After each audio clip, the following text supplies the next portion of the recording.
Son días de avance en la campaña de vacunación, días de frío y de mucha zozobra entre sectores populares de la Argentina y días de una amarga contradicción en el poder porque, por un lado, ese avance en la campaña de vacunación abre las puertas de un mundo que hasta ahora el gobierno de Alberto Fernández no conoció, que es el mundo normal, algún tipo de normalidad, pero por otro lado reaviva exigencias que hasta ahora le eran atenuadas, morigeradas por el efecto de la pandemia. Estamos en un momento económico muy difícil de la Argentina, muy complicado y sin una salida a la vista, además, una salida fácil por lo menos a esas dificultades que se plantean. Pero hay algunos indicadores que de repente aparecen que a uno lo mueven a confusión. Se supo, por ejemplo, que el desempleo bajó respecto del final del año pasado y bajó incluso respecto del nivel prepandemia, el primer trimestre de 2020. Y uno ahí mira la realidad, mira la calle, mira el día a día y dice, no puede ser.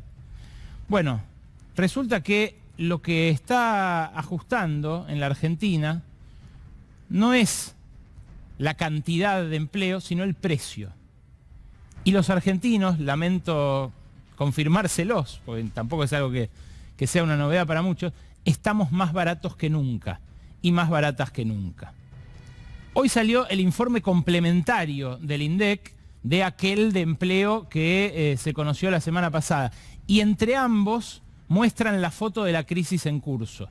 La crisis es muy profunda, muy severa, y el ajuste de los ingresos se profundizó durante el año de la pandemia, que lamentablemente fue el primer año del Frente de Todos, en el que íbamos a recuperar supuestamente poder adquisitivo. Digo que lo confirmó el INDEC, lo confirmaron los números de Marco Lavagna y los tenemos en esta placa a continuación, porque de verdad hay que sopesar. Ahora que vienen las elecciones, hay que empezar a mirar con detenimiento. Hay que empezar a mirar con detenimiento. ¿Qué es responsabilidad de cada quien? ¿De qué mundo venimos? Dámela, Rodo, que quiero mostrarla. ¿De qué mundo venimos en el ingreso de los que tienen una ocupación? No estoy hablando de empleados formales, todo aquel que labura de cualquier cosa. Entre el año 2018 y el final de su mandato, en los dos últimos años, la segunda mitad del gobierno de Macri, los ocupados del estrato bajo vieron recortado un 23,5% su poder adquisitivo. Este es el ingreso mensual de los ocupados en la ocupación principal. Este es un dato del INDEC que no suele mirarse a la semana siguiente del desempleo, pero que, como digo, ayuda a terminar de entenderlo. El estrato medio perdió 22,1%, es una rebanada histórica la que se produjo a caballo de esa devaluación. 22,1% el estrato medio, 19,3% el estrato alto. Fíjense también cómo pierde menos el que está en el primero o en el segundo decil que en los siguientes cuatro o en los últimos.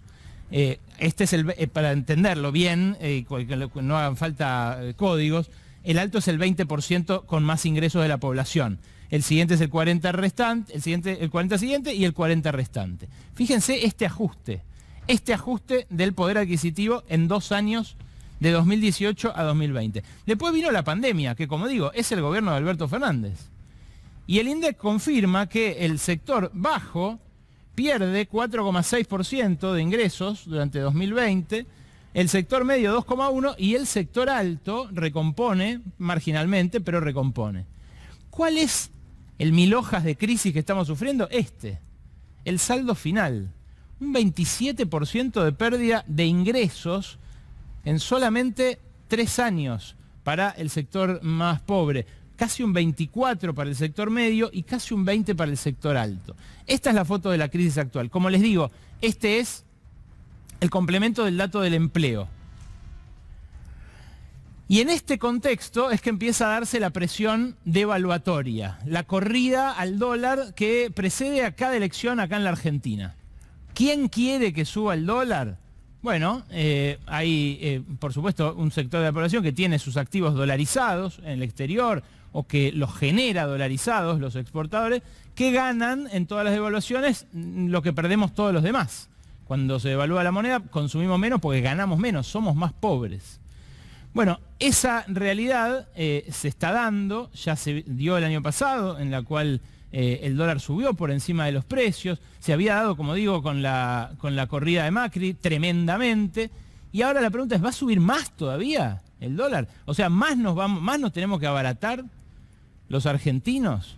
Bueno, en estas últimas 2 semanas subió 20 pesos el dólar paralelo, el billete, como contaba recién Datelis, ahora bajó en estas 2 jornadas 4 pesos. Una señal de alivio en un mercado que es marginal, pero la preocupación sigue. Y se manifiesta en que sube el riesgo país, sobrereaccionan los mercados a esta descalificación de las calificadoras de riesgo de Wall Street. Entonces vuelven a retraer, hacen subir los dólares paralelos. ¿Tiene que subir más el dólar hacia las elecciones? ¿Lo necesita la economía? Bueno, esta es la gran pregunta que se hacen muchos, de los que tienen y los que no tienen dólares. Ahora, ¿qué está pasando en estos meses? Como el gobierno enfrenta una inflación muy acelerada, empezó a usar el dólar como ancla. Entonces hace que cada mes aumente mucho menos que los precios. ¿Y cuál es la foto de los meses que van de este año? Esta que tenés acá. En enero los precios subieron bastante más que el dólar, 4% frente a 2,75. En febrero subieron también bastante más. En marzo directamente subieron más del doble. En abril, bastante más que el doble. Fíjate, 1,2 el dólar, 4,1 los precios. En mayo, también más del doble. Y en junio, el dólar está subiendo menos del 1%. No sabemos cuál fue la inflación todavía. Está terminando el mes ahora. Pero va a ser mucho más que eso que subió el dólar. Entonces, en este tiempo se está acumulando un atraso cambiario. La pregunta es, ¿ese atraso va a forzar una devaluación? Bueno, la pregunta se responde con otra, que es, ¿está caro o barato el dólar en este momento? Al margen de lo que pasó en estos últimos meses. Y hay un indicador para responderlo, que es el tipo de cambio real multilateral. ¿Qué hace el tipo de cambio real multilateral? Mide la inflación y el dólar argentinos contra los de todos nuestros socios.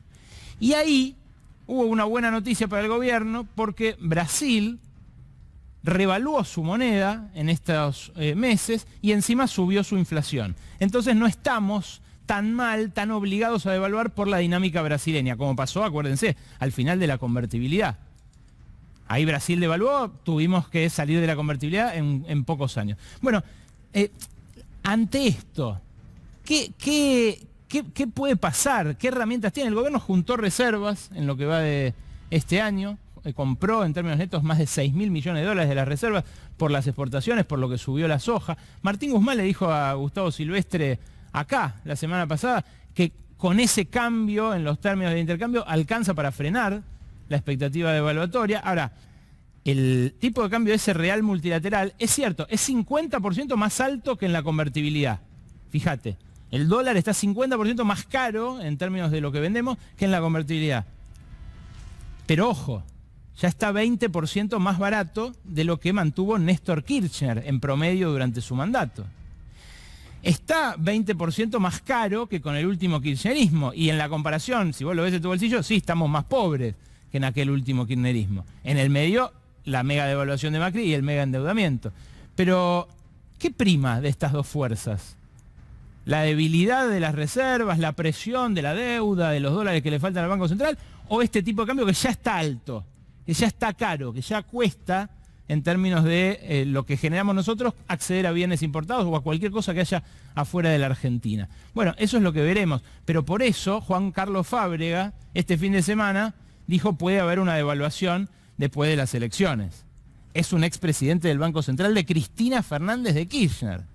Dijo 15-20% después de las elecciones puede haber. No creo que haya más desfasaje que eso. ¿Cuánto es eso? Y bueno, es que el oficial se vaya a 115, 120. Si es lo que acumula la inflación en estos meses de atraso, no tiene por qué resultar grave para nuestro poder adquisitivo, pero puede hacerlo. Como decía, es un momento de mucha incertidumbre económica.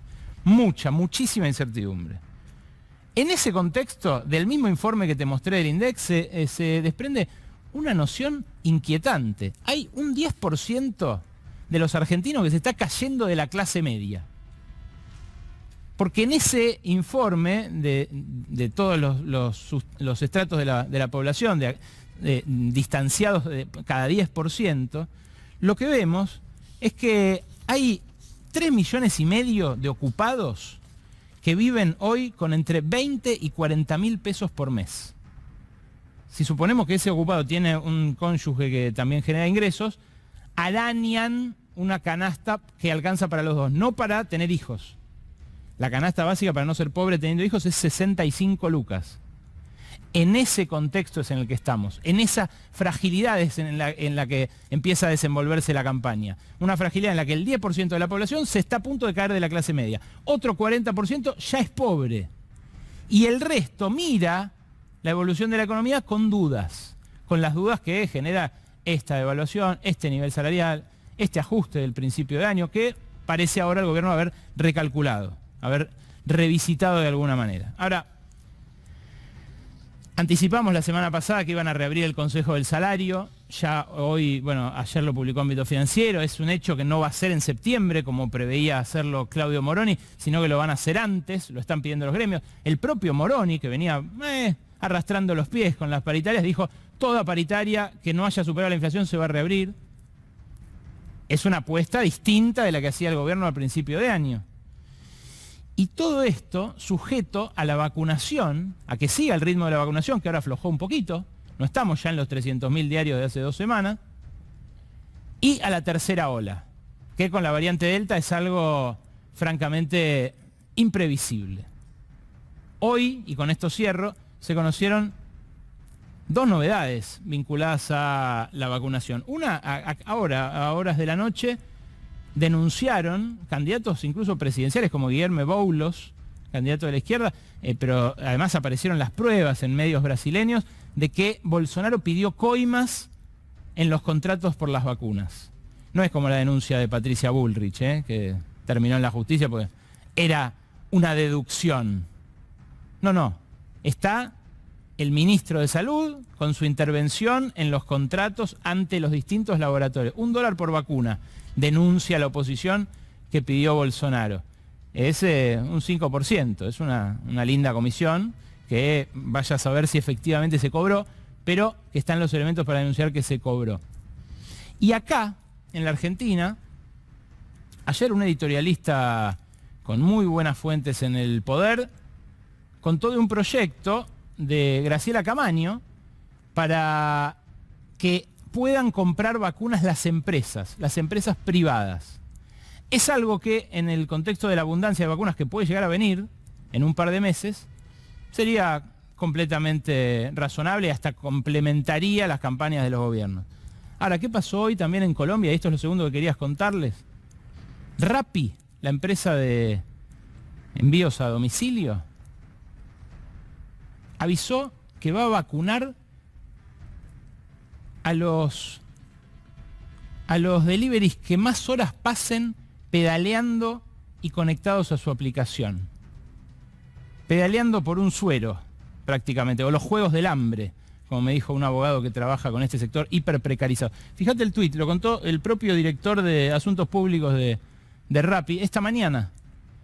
Nuestra prioridad va a ser darles la vacuna a los repartidores que más órdenes entreguen, más tiempo estén conectados y por tanto más expuestos durante el tiempo. Claro, están expuestos más tiempo porque trabajan en estas compañías sin seguro médico, sin obra social, sin cobertura, en muchos casos sin siquiera los elementos de seguridad. ¿Es esta la utopía que nos propone el capitalismo contemporáneo? ¿Pedalear por una cápsula de vacuna? En Colombia van 10 millones de vacunados, son 50 millones de habitantes, o sea, van menos que la mitad que acá de ritmo, en medio de el paro gigantesco, las protestas, la movilización, la durísima represión de Iván Duque. ¿Esta es la promesa que nos ofrece en este momento, en plena pandemia, el sistema que rige a la humanidad?